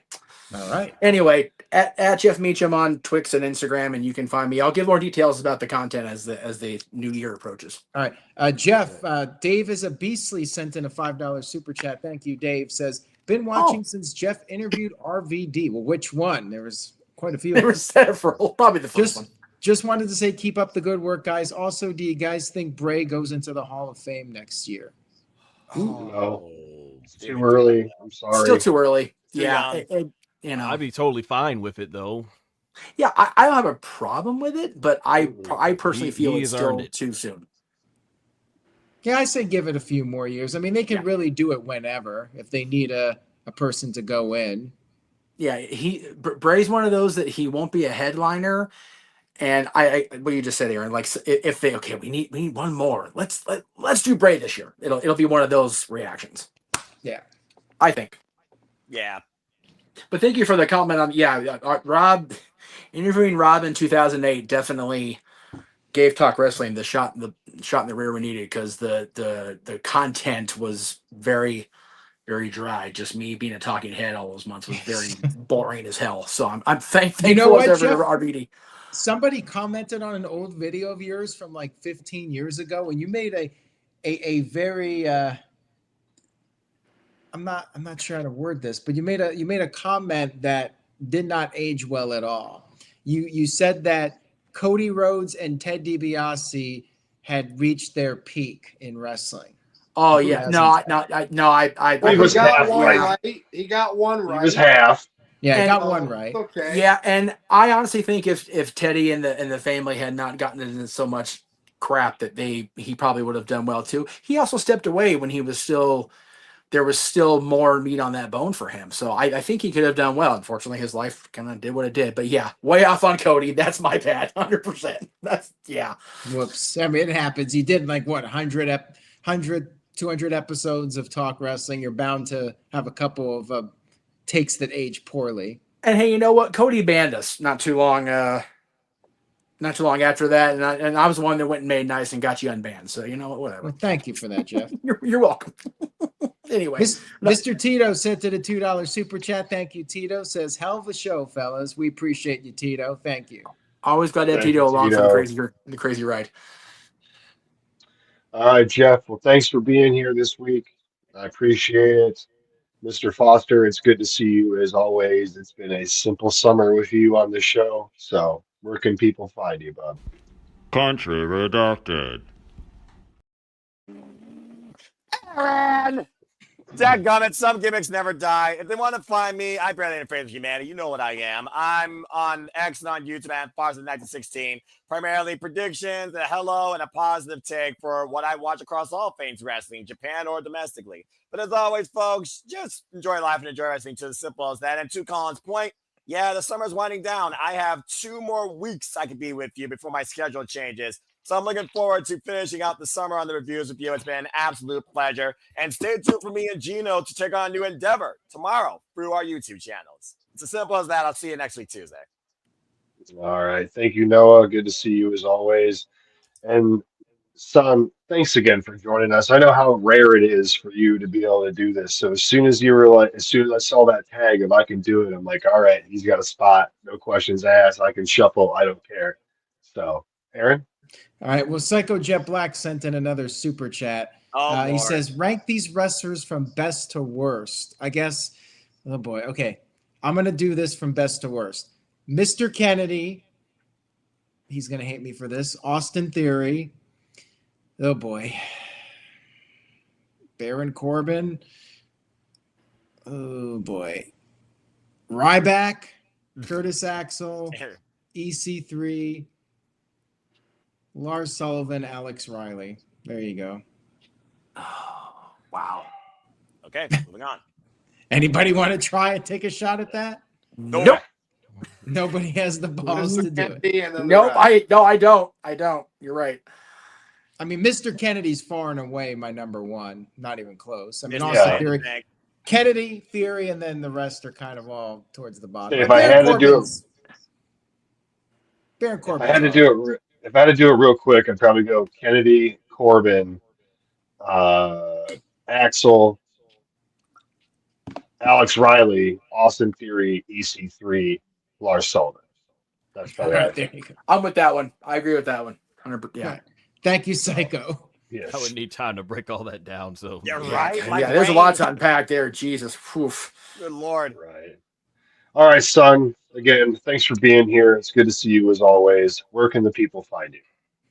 Alrighty, so I was waiting for the graphic to get up here. All right, There there it we go. is. So, have my now dedicated WWE / pro wrestling channel at Sun Goshoku Wrestling. There, you can hear more in-depth analysis on my night 1 and night 2 review of WWE SummerSlam, and I already actually had did a live stream earlier ranking all 13 matches from least to best. And on my main channel, Sun Goshoku, if you're a big fan of Dragon Ball, I have a new 10 hour long compilation video taken from my live streams going into detail about every single fight that happened in Dragon Ball Daima, and I got more Dragon Ball content coming there. You can follow me on YouTube, Facebook, Instagram, X, and TikTok there, all at Sun Goshoku.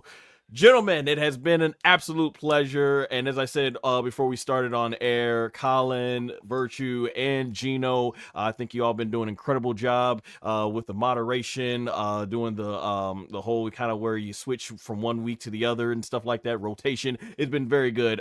It's great. Like I say, pro wrestling resonates with us all. And I'm glad that we are able to come here in life and actually talk about pro wrestling, a great passion that has given us so much, basically, in terms of entertainment. I'm not sure the next time I'll be back, but for the meantime, just you guys keep doing awesome things here at NoDQ.com. Thank you so much for just giving a platform where we all can express our love for pro wrestling. Until next time, take care.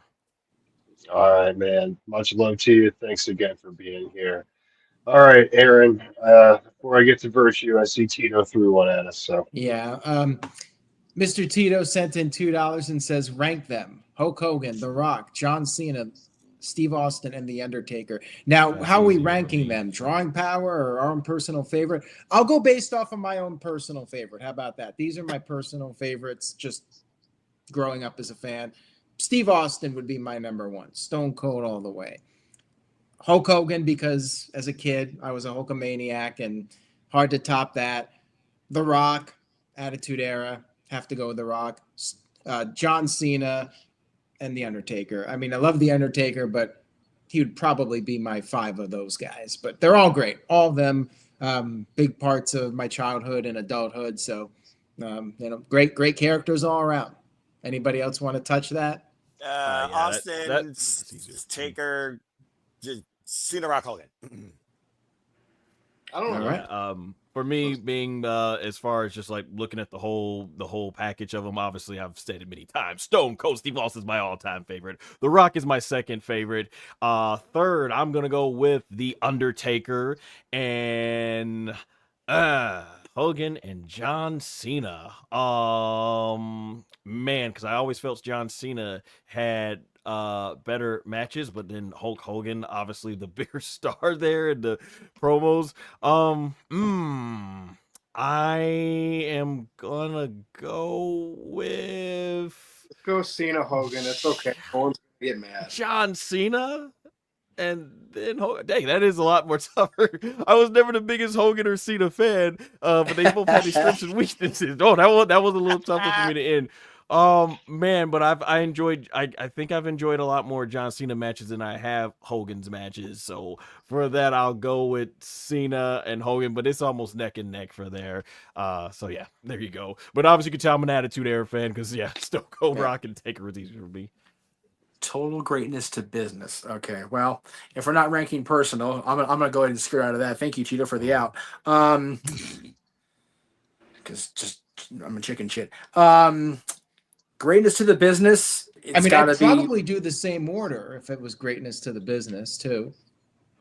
Well, yeah. For me, it's Hogan over Austin, but then the rest is pretty much the same. Undertaker is a personal family favorite, so that if it's a personal list, it's a little bit harder. But based on business, for me, I just switch Hogan and Austin, and then it's your list, Aaron, 100%.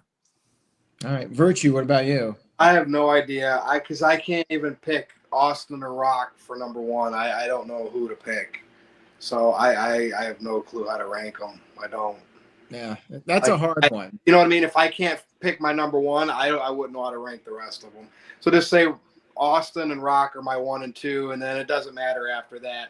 Taker, Hogan, Cena, 3, 4. That's a valid one too. I like that. Yeah.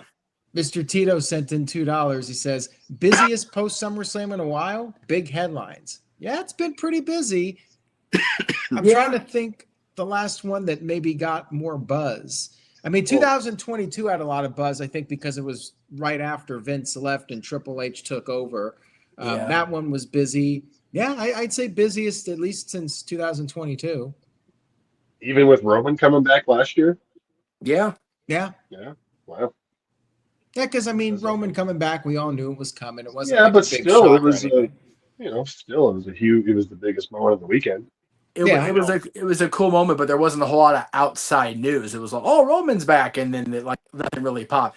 The busiest summer, I think, will always be July of 2011 or June and July of 2011. The site actually shut down because of Punk. So that's gonna be hard to top that ever. Right on. All right, we all caught up, Aaron? Yeah. All right, Virtue, where can the people find you, bro? At NoDQ_Virtue over on the X.com. And of course, NoDQ.com/merch. And you can get all the NoDQ merchandise and the Virtue shirts too. You got a lot of traction on that one post. Apparently, what I should start doing is just listing wrestlers' ages. I think I'm going to give it a few more days. I'm going to list all the female main eventers and their ages and see if that takes off. And there you go. He'll retweet or repost from NoDQ, and a lot of times that's how I get engagements. God, I just posted the top male main event scene in WWE right now and their ages. I didn't say anything's wrong with it. I just listed them. 1.5 million engagements. So people are just, and a lot of them are positive. Then you got your trolls. So I don't know. People are just fascinated with the whole topic of wrestling ages, like wrestlers' ages. I definitely was not expecting that. I had to turn my notifications off because of it. Yeah, that's crazy. Psycho Jet Black sent in $2. Thank you, Psycho. Says, how would you push Montez Ford to the main event? Get him a mid-card title first. Yes. I agree with Noah. Or a really good tag run first. Break up the team and get Montez going for like the U.S. title or something. Pretty simple as that, as Noah would say. And change his music. Yes. God, give him please. a good track, not that Death Rebel crap. Stop death rolling superstars. Anyway, move on. Yep. All right. Yeah. Thank you all for watching tonight. Much love and appreciation. And we'll be back next week with another No DQ review. Looking forward to it. And thanks to the panel and everybody. Have a great rest of your week. Colin, I'll throw it over to you. All right, you can follow me on Twitter and YouTube at the Cleaver No DQ. Make sure to give some love to the Big Vito brand. Also, awesome people, good friends of the channel. Thanks for being here. It was fun. I'm not going to be here next week. I am going to a concert next Tuesday, so Nice. yeah, I'm going to go see the Goo Goo Dolls and Nice. time. I love it. And yeah, my birthday is on Sunday, so it's just kind of like a whole little, I'm gonna take the kid to Niagara Falls on Sunday. And Very cool. take it real slow. She Happy didn't early know birthday. yet. Thank you. Yeah, Thank happy you. early man. birthday, brother. Absolutely. I appreciate that. Appreciate that. The big 3-7. So here we go. Oof. But for Jeff, for Son, for Noah, for Virtue, for Aaron, and everybody else out there, Tito, Psycho, all you guys in the chat, I appreciate it. And we will see you next week for 348. Until next time, peace. Have a good night, folks. Tip to you, Alvarez. Sausage.